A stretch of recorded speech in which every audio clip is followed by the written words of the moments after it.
I guess I'll have to wear it on my little finger. All aboard! Hello and welcome everyone. Today I want to talk about the classic film from the 1930s, Fury, directed by the great Fritz Lang, known for Metropolis, M, The Big Heat, and so many others. This is another film analysis video, so spoilers are to be expected as I discuss the narrative start to finish, along with my thoughts on everything throughout the film. My heart starts beating like I just run around the block. Fury came out in 1936, directed by Fritz Lang, and is a film that still feels remarkably fresh. Fury tells the story of Joe Wilson, a man on his way to meet his fiancée, having been apart for some time.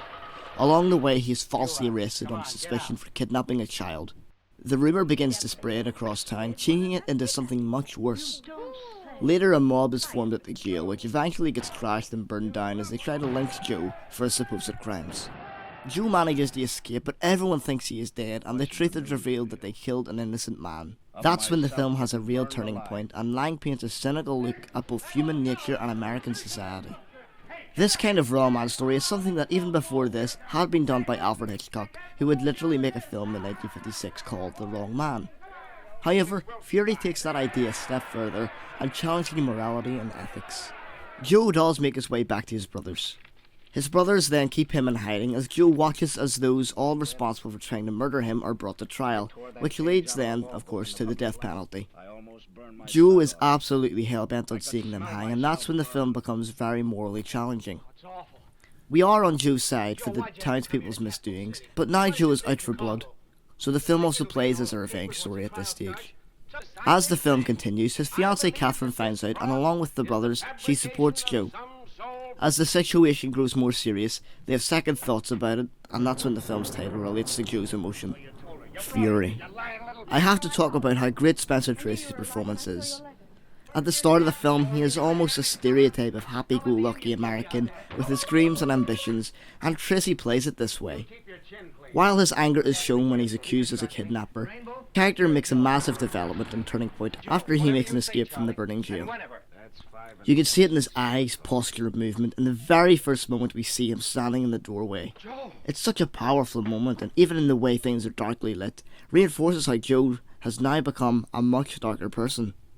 Fritz Lang is known for many of his noir films, and Fury has all the traits you'd expect to see, with great uses of shadow and a plot around deception. One thing I love is the audience positioning that is clear early on in the film, which is something that can be seen in the work of Alfred Hitchcock. Lang shows us things that other characters do not see, and that is where the suspense really kicks in. We see Catherine grieving over Joe, and we want her to know he is alive, which she does figure out anyway. We know Joe is innocent, and we know other than the brothers, everyone thinks he is dead.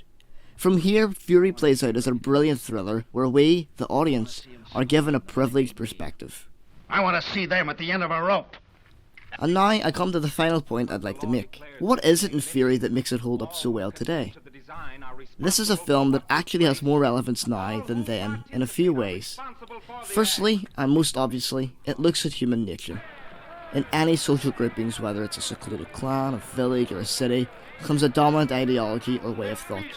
We can see this absolutely everywhere and how it can vary within a matter of miles of where we live.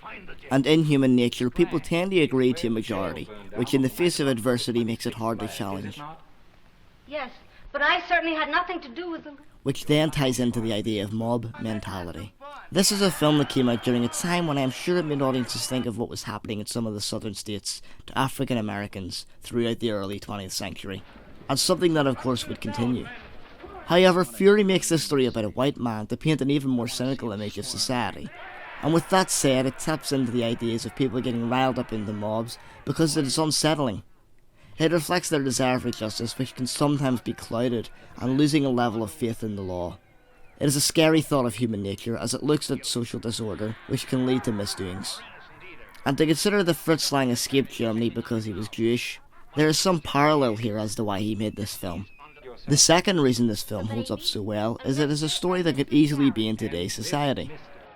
Something that struck me was how the 22 townspeople were brought to trial. It was through someone capturing news footage. When we see the screen come down in the courtroom, we are given cold, hard evidence as to who did what, and for a modern audience today, this is quite striking. Stop action.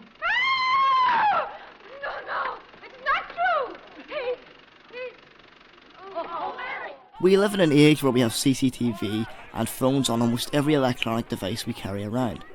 So it is thought-provoking to see that this is a film in 1936 using footage as evidence. Fury is ultimately a story of caution, and it does not conclude as pessimistically as you may think it is going to. Joe finally shows his face to stop the townspeople being killed. Joe went through a transformation, but as their death came closer, he could no longer go through with it. This acts as a symbol of hope and humanity. He realises that these townspeople thought they were doing the right thing, and acted far too hastily, which is the kind of conclusions many people even now jump to when things appear on the news. Therefore, the film will always remain a highly relevant film for being a thought-provoking look at the dangers of mob mentality and the media.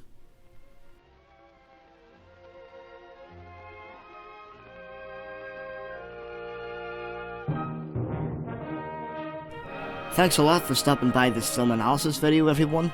Again, I would love to hear your thoughts on this film because it's not one that gets that much attention on YouTube. Be sure to check out the previous videos and film analysis ones, and I'll see you next time.